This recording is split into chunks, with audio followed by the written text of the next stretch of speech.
Pag-uusapan na po natin ang sabi ho ng DTI ay walang dagdag presyo hanggang Abril.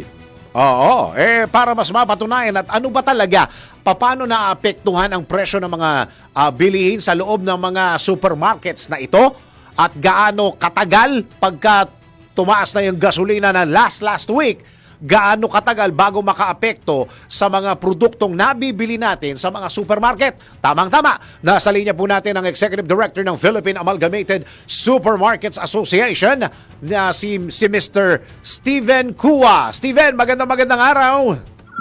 Magandang araw, Dennis. Let me correct you lang. Executive Director na ako ngayon ng Pag-asa, Association of Supermarkets. Yun. Tama yung sinabi ko, sir. Executive Director. Ay, sorry. Alam ko, President ako dapat. Sa dami ng interviews, talito na. Sorry. Aba. Sir Steven, meron hong sinasabi ang DTI din at ito siya'y na-interview kanina, si Secretary Roque, sa programang Pasada Balita ni John Ibanez at ni Drew Nasino. Yes. Ang sabi ni Secretary, hanggang Abril daw ay walang epekto sa mga produktong nabibili sa mga supermarket itong pagtaas ng presyo ng gasolina. Ito po ba may katotohanan o ngayon po may nararamdaman na kayo na pagtaas?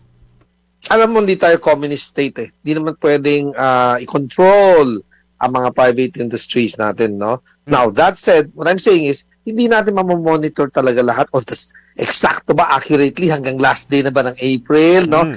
As we speak, meron na nga mga nag-adjust ng presyo ng kanilang mga produkto, no, as offered to supermarkets outside Metro Manila. Palagay ko ang problema yung cost of distribution. Diba? That's understandable, di ba? Understandable naman yun. Hindi naman porke sinabi ni Secretary, hindi, bakit nag-increase? Limited, selected, kasi ingat na ingat din ng manufacturers magtaas ng presyo. Kaya nga, may unang, the first shot, if it's fired, yun ang problema. Baka mamaya magsunuron yung iba, di ba? Pero right now, things are calm. So let's try to keep it that way as long as possible. Alam ko, we don't know up to when, no? Kasi sabi mo nga, no? We're on our 4th week already, no? 3.5 weeks since the first missile was launched. So, things are still calm. So let's try to keep it that way. We don't know how long we can keep it this way. By not panic buying, by not adding increased buying, medyo nabigyan natin ng oras sa manufacturers to buffer up their production and their stocks, and yun may supply, di ba, umiikot ng maayos. But for how long, again, we don't know. Raw materials yan galing abroad, reliant tayo sa imports so wala tayong magawa, di ba? Yan ang ating that's what we Opo. At saka Sir Steven, ang pinag-uusapan natin dito, hindi lang piso, 2 piso ng increase ng gasolina. Nagdoble. Tama. Ang crudo nagdoble na. From 46, 100 plus na. So nagdoble na.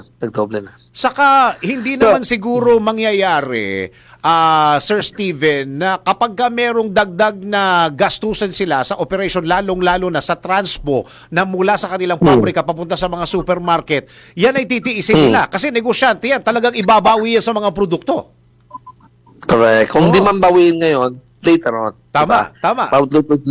Babawiin nila later on. Kasi negosyo, siyempre, kailangan sweldohan yung mga libo-libong tauhan mo sa pabrika. Parang sabihin mo, pwede ba, sacrifice muna tayo, bigay muna natin sa taong bayan, huwag muna yung sweldo niyo, bawasan muna natin ng konti, di ba? Or ng mga officers nila. Hindi na pwedeng gawin yun, di ba? Ongoing concern ng business, no? Tuloy-tuloy yan, di ba? Yung may mga pamilyang umas. Opo. Yung mga supermarkets po na kamiyembro po ninyo at constant po yung inyong communication sa kanila, mga ilang percent po ang pinag-uusapan natin, lalong-lalo na, kasi Sir Steven, hindi naman lahat ng supermarket malalaki yung mga bodega, yung kanilang storage, para tumagal ng 1 buwan, 2 buwan. Yung iba dyan, kaliitan lang, yung iba nga dyan, wala Tama, hindi naisip ng tao yun. Wala nang bodegang ganong kalaki unless you do wholesaling. No? Kung nag-wholesale ka, by the truckload ang benta mo, malaki bodega mo. Normally, ang stock level ng isang supermarket, we want to be lean. When you say lean, dahil sa COVID-19, umikse ang aming payment terms sa suppliers. Because of that, you don't want to keep stocks for 2 months and then have to pay within 7 days, di ba? And then tulog ang pera mo sa bodega. Tama. So, that said, supermarkets want to be lean and mean, 10 days supply of inventory. Kaya pag nag-panic buy, nagdoble ang binibili ng bawat tao, within 5 days, ubos ang shelves ng supermarket. See? That's how it works. Oo. Pagka pinag-uusapan natin, Sir Steven, na yung mga produktong nadagdagan ng presyo, ano ho yung mga partikular na nadagdagan ng presyo? Ito po ba yung mga pangunahin tulad ng sardinas, noodles, yung mga ganyan, Sir Steven? Okay. I keep saying that pricing is a management strategy. It's positioning. You want to position your product versus other competitors of the same category. Kung sardinas din, syempre, di ba? So, that said, nasa kamay ng manufacturer yung decision how much, when, which products sa dami ng produkto nila. Ang manufacturer hindi naman isa produkto eh. Wala, di kami madalang kami magtanggap ng supplier na isang produkto lang. Kasi ang hirap isipin mo, yung kakausapin mo, ganun din katagal kaysa kung meron siyang 50 or 300 items, ganun din katagal lang, mas matagal ng konting maraming items. Pero ibig sabihin, you spend as much time and effort, di ba? So we accept suppliers who bring in, a line of product and not just 2 items or 1 item lang, di ba? So, yun, maraming decisions to be made. Hindi naman sabay-sabay. Hindi porke sinabi ng isang multinational, 500 products ko, lahat itaas mo by this much. Hindi ganon. Inalagaan mo bawat kategorya. Kategorya means powdered detergent, isang produkto mo. Tapos meron ka rin kape, meron ka rin gatas, no? Bawat category, inalagaan mo yan kasi pinaposition mo yan para hindi mawala yung market share mo, di ba? So that said, mahirap sagutin yung tanong, alin ang atatas? BNPC ba? Anong produkto ba? Bilang mamimili, you just have to be vigilant, no? Kung ang paborito mong brand, no? I'm sure meron tayong paboritong brand. So, kung paborito mong brand, medyo tumaas ng hindi para sa'yo reasonable, you can shift brands, di ba? Shift supermarket if you want, di ba? May choice at tao. Sabi nyo, parang yung tanong, saan kami magreklamo kung mataas ang benta na sa supermarket? Huwag kayong bumili doon, tapos. Di ba? Kung ba, social media nyo, tawag nyo DWIC. Sabihin mo, mataas itong sa supermarket na to, tapos. Di ba?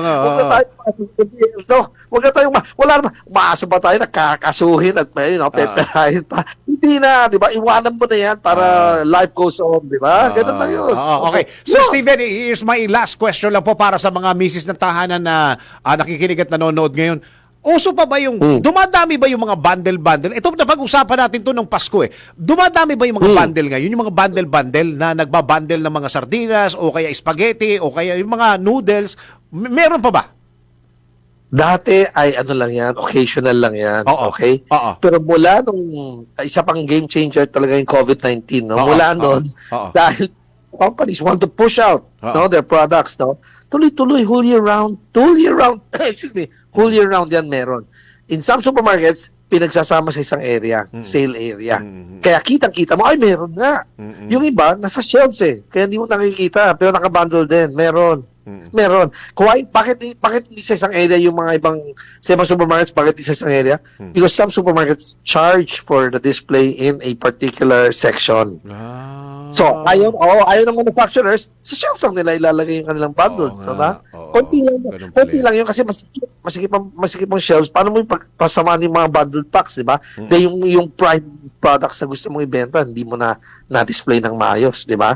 So, some are willing to pay, no? Sa isang extra area na lahat ng sale items. But some supermarkets don't charge. Some supermarkets don't charge. Not all supermarkets charge. Diba? Yun. Okay. Yung banding mo, meron. Marami yan. Kung wala sa supermarket na pinupuntahan mo, mag-isip-isip ka. Lumibot-libot tayo ng konti. Okay. Sir Steven, maraming salamat sa oras na binigay niyo po sa DWIZ po. Maraming salamat, Dennis. Have a good day. Thank you very much, Executive Director ng Philippine Amalgamated Supermarkets Association, si Mr. Steven